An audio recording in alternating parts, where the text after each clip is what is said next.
Allah Allah ince şirin sonarım şiire şavkar mikunar canım tamam ya ilahi tu mera mahbub hai ya ilahi tu mera maşuq hai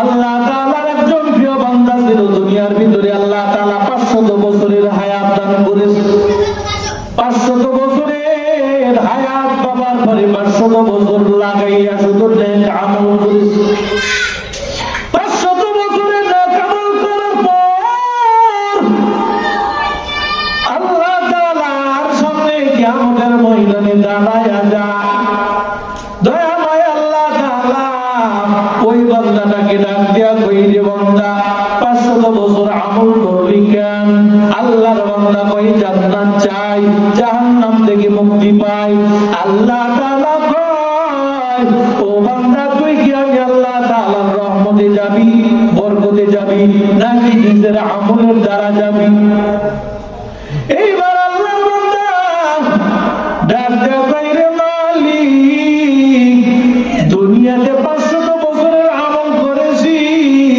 আমার আমলের তো অভাব নাই আমি আমার এই আমলটা দিয়া জান্নাতে চলিয়া যাব বলেন আল্লাহ তাআলার রহমত ছাড়া কি জান্নাতে যাওয়া সম্ভব আল্লাহ তাআলা এমন সময় দুইজন ফেরেশতাদেরকে অর্ডার করে বলবে ও ফেরেশতা ওই বান্দার দুইটা হাত ধরে একটু সামনের দিকে নিয়ে যাও ফেরেশতারা এবার আমার মালিকের অর্ডার পাইয়া দুইটা হাত ধরিয়া আল্লাহর বান্দাটাকে সামনের দিকে নিয়ে যাবে হঠাৎ করে দেখবি জাহান্নামের গরম হাওয়া শরীরে স্পর্শ হওয়া মাত্রই কণ্ঠনালীটা শুকিয়ে যাবে আল্লাহর বান্দা চিৎকার করে বলবে রে আল্লাহ আমার কণ্ঠনালীটা শুকিয়ে গিয়েছে আমাকে একটু পানি দাও আল্লাহ তাআলা একজন ফেরেশতাকে ডাক দেয়া বলবে রে ফেরেশতা একটা গ্লাস পানি নিয়ে আমার বান্দার সামনে যাও তবে এক গ্লাস পানি এমনি দিবি না ওই এক গ্লাস পানির দাম তুই 500 বছরের ইবাদতের বিনিময়ে বিক্রি করবি এইবার আল্লাহর বান্দা এই পানির কথা বলিয়া চিৎকার করে আল্লাহ তাআলার ওই ফেরেশতা প্রতিনিধি এইবার সামনে দিয়া চলাফেরা করে হাতের ভিতরে পানির গ্লাস নিয়ে কই পানি লাগবে পানি আল্লাহর বান্দা কয় আমাকে পানি দাও আমার কণ্ঠনালী শুকিয়ে গিয়েছে জাহান্নামের আগুনের কারণে তাপের কারণে ফেরেশতা কয় আমার এই এক গ্লাস পানি আমি ফ্রিতে দিতে পারবো না আমার এক গ্লাস পানির দাম হলো 500 বছরের ইবাদত দিতে হবে এরপরে আমি ফেরেশতা তোমাকে এক গ্লাস পানি দিব এইবার আল্লাহ তাআলার বান্দা ডাক দেয়া কই রে ফেরেশতা আগে জান বাঁচানো দরকার যদি জীবনটাই না থাকে তবে জান্নাতে যাব কি করে এই জন্য আমার আমলটা নিয়ে নাও আমাকে পানি দাও আল্লাহর বান্দা এইবার 500 বছরের আমলটা দিয়া দিবে এক গ্লাস পানি নিবে পানি পান করে দেখবে পিপাসা মিটবে না আবার বলবে পানি দাও আল্লাহ তাআলার অর্ডারে আবার একজন ফেরেশতা হাজির হইয়া যাবে ফেরেশতা হাজির হইয়া বলবে এই তো পানি নাও আল্লাহর বান্দা পানি নিতে লাগবে বলবা পানি তো দেওয়া যাবে না আমার এক গ্লাস পানির দাম হলো 500 বছরের ইবাদত আল্লাহর বান্দা তাকে দেখবে পানি নাই এখন আমল তো নাই পানিটা নিবে কি দিয়া কোন আমল দিয়া নিবে কথা কোন ঠিক কিনা এই জন্য ফেরেশতা এসে বলবে আমল দাও আল্লাহর বান্দা বলবে আমল নাই ফেরেশতা বলবে যদি আমল না থাকে তাহলে আমার কাছে পানি তোমারটা কিভাবে থাকতে পারে। আল্লাহর বান্দা এমন সময় সিজদায় পড়ে কাঁদবে, মালিক কুদরতের আল্লাহ, আপনার রহম ছাড়া দয়া ছাড়া জান্নাত পাওয়ার কোনো সুযোগ নাই। আল্লাহ তাআলা বলবে, ও বান্দা তুই যখন আমি মালিকের রহম আর দয়ার কথা স্বীকার করেছ, আমি আল্লাহ তাআলা তোরে দয়া নজর দিয়া জান্নাত দিয়া দিলাম। हकीकत से जो दुनिया बेखबर है, दुनिया की नुमाइशों पर नजर है, नमी गोयम के अज दुनिया जुदा बाश, बाहर खारिक बाशी बा खुदा बश, जिससे दुनिया अज खुदा गाफिल बुदा, नहीं को माश हो रुक रहो पर जिंदगान। এই জন্য নেক আমল করতে হবে। শুধু জাহান্নাম থেকে মুক্তি পাওয়ার আশা আর জান্নাত পাওয়ার আশা করলে চলবে না। আমল করব একমাত্র মালিককে পাওয়ার জন্য। মালিককে যদি পেয়ে যাই, দুনিয়ার কোনো কিছুর চাহিদা অন্তরে থাকবে না। আপনার ক্ষমতার চেয়ার লাগবে, টাকা পয়সা লাগবে, নারী লাগবে, বাড়ি লাগবে, গাড়ি লাগবে, ধন সম্পদ লাগবে, আল্লাহ তাআলা অটোমেটিক আপনার ভিতরে দিয়ে দিবে। আল্লাহু আকবার। তবে শর্ত হলো আমার মালিককে পাইতে হবে। মালিককে যদি পেয়ে যান, দুনিয়ার সব কিছু পেয়ে যাবেন। বাদশা হারুন রশিদ একদিন হঠাৎ করে বড় ধরনের একটা অফার দিয়ে দিলেন যে আমি আজকে ঘোষণা দিয়ে দিলাম, যে সমস্ত ধন ভান্ডার দেখতেছো, যে সমস্ত বড় বড় প্রাসাদ দেখতেছো, আজকের পর থেকে যে ধন ভান্ডারের উপরে হাত দিবে, যে প্রাসাদের উপরে পা রাখবে, সেই ধন ভান্ডারের প্রাসাদের মালিক হয়ে যাবে।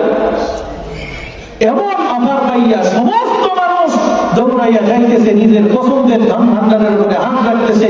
কেউ বিভিন্ন এলাকার উপরে, কেউ বিভিন্ন প্রাসাদের উপরে পা রাখতেছে, হাত রাখতেছে, প্রাসাদগুলি, ধন সম্পদগুলি নেবার জন্য। একজন বান্দি বাদশা হারুন রশিদের মাথার উপরে হাতটা দিয়া চুপ করে দাঁড়ায় আছে। বাদশা হারুন রশিদ কয়, ও বান্দি, দুনিয়াতে বহুত নির্বোধ মানুষ দেখছি, বোকা দেখছি, তোমার মতো নির্বোধ আর বোকা আমি কাউকে দেখি নাই। বলে কেমন? বলে আমি এত সুন্দর অফার দিয়ে দিলাম, অফার পাবার পরে সব মানুষগুলি অফারের পেছনে ছুটতেছে। আমরা যেমন ছুটি কথাটা দেখি না, ঠিক তেমনি মানুষগুলি অফারের পেছনে ছুটতেছে। কিন্তু তুমি অফারের পিছনে না ছুটটা তুমি আমার মাথার উপরে একটা হাত দিয়ে চুপ করে দাঁড়ায় আছো কেন? বলো, তুমি তো দেখতেছি সবচেয়ে বোকা নির্বোধ। এইবার বান্দি ডাক দিয়ে কয়, বাদশাহ নামদা, আমি তো বোকা নির্বোধ নই। যারা কিনা এই অফারের পিছনে ছুটতেছে, যারা ধন সম্পদের পিছনে ছুটতেছে, তারাই সবচেয়ে বড় বোকা, তারাই সবচেয়ে নির্বোধ। কথাটা ঠিক কিনা? বলতেছে কেমনি? বলে আমি বান্দি, আপনি বাদশা হারুন রশিদের মাথার উপরে হাত দিয়েছি, মানে আমি আপনার মালিক। আপনি বলেছিলেন যে ধন সম্পদের উপরে হাত রাখবে, সেই ধন সম্পদের মালিক হয়ে যাবে, ধন ভান্ডারের মালিক হয়ে যাবে। তো আমি বান্দি, আপনি বাদশা হারুন রশিদের মাথার উপরে হাত রেখেছি, তার মানে আমি বান্দি, আপনি বাদশা হারুন রশিদের মালিক, আর আপনি বাদশা হারুন রশিদ এই পুরা রাজ্যের মালিক। মানে আমি বান্দি, আপনি বাদশাহের মালিক, আর পুরা রাজ্যের মালিক। কথা ঠিক না? সুতরাং আপনি আমি যদি আমার মালিককে যদি পেয়ে যাই, দুনিয়ার কোনো কিছু চাইতে হবে না, সব কিছু আমার মালিক আপনাকে আমাকে দিয়ে দিবেন। কথা ঠিক না? সুতরাং নেক আমল করতে হবে। নেক আমল করার জন্য চারটা শর্ত। কয়টা? চারটা শর্ত। এক নম্বর হইল ইলম লাগবে। ইলম বলে, ইলমটা কি জিনিস? বলে ইলম না থাকলে নামাজ পড়া যাবে না, ইবাদত করা যাবে না। বলে ইবাদতের কাইফিয়তটাই তো জানি না। বলে কেমনি? আল্লাহর বান্দা নামাজ পড়বে, হঠাৎ কইরা আল্লাহু আকবার কইয়া নিয়তটা বাঁচছে, আল্লাহুম্মা সাল্লি আলা মুহাম্মাদ ওয়া আলা আলি মুহাম্মাদ কামা সাল্লাইতা আলা ইব্রাহিম। নামাজ হবে। নবীর আশিক তো এইজন্য নিয়ত বাঁধে আর দরুদ পড়ছে। নামাজ হবে। জানতে হবে, এই কাইফিয়তটা জানতে হবে। জানার নাম কি? ইলম। এই ইলমটা লাগবে। লাগবে, ইলম আসবে দুই পথে, রিজালুল্লাহ কিতাবুল্লাহ, ব্যক্তি লাগবে, কিতাব লাগবে। ব্যক্তি হলো আল্লাহ তাআলা যে সমস্ত নবী রাসূলকে পাঠিয়েছেন ওনারা হলেন ব্যক্তি, আর আসমানি বড় বড় 104 খানা কিতাব দিয়েছেন, এগুলো হলো কিতাব। কিতাবের ভিতরে আছে ইলম। এই ইলম জানবার জন্য শিক্ষকের দরকার আছে না? অবশ্যই আছে। সেই শিক্ষক হলো আপনার আবার নবী রাসূলগণ।